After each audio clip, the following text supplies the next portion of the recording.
सुभाष चंद्र बोस ने कभी ये नहीं कहा कि मैं फौज बनाऊंगा तो उससे केवल बंगालियों की रक्षा होगी। नहीं, उन्होंने आजाद बंगाली फौज नहीं बनाई, आजाद हिंद फौज बनाई, पूरे भारत की रक्षा के लिए फौज बनाई। भगत सिंह ने कभी नहीं कहा कि मैं सिखों का क्रांतिकारी हूं, केवल सिखों को आजादी दिलाऊंगा, केवल पंजाब आजाद होना चाहिए। भगत सिंह ने पूरे देश को आजाद करने के लिए अपनी आवाज उठाई।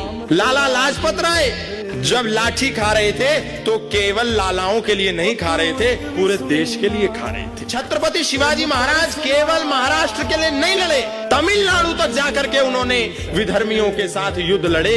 तो छत्रपति शिवाजी महाराज केवल महाराष्ट्र के कैसे हैं? छत्रपति शिवाजी महाराज तो पूरे संसार के हैं। छत्रपति शिवाजी महाराज ने कभी ये नहीं कहा कि मैं केवल मराठियों का हूं, केवल मराठियों की बात करूंगा, केवल मराठियों के लिए युद्ध लड़ूंगा, मराठियों को बचाऊंगा। छत्रपति शिवाजी महाराज पूरी दुनिया के हिंदुओं के लिए लड़ते रहे।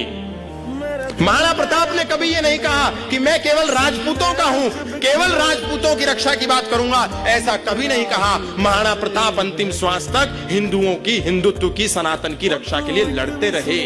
और हम आज आपस में भाषा के आधार पर, क्षेत्र के आधार पर, प्रांत के आधार पर, महापुरुषों के आधार पर आपस में युद्ध लड़ रहे हैं। हिंदुओं की सबसे बड़ी कमजोरी ये है, महापुरुषों को भी हम आपस में खींचतान कर रहे हैं, उसमें भी विवाद कर रहे हैं। और तो और हम क्या करेंगे?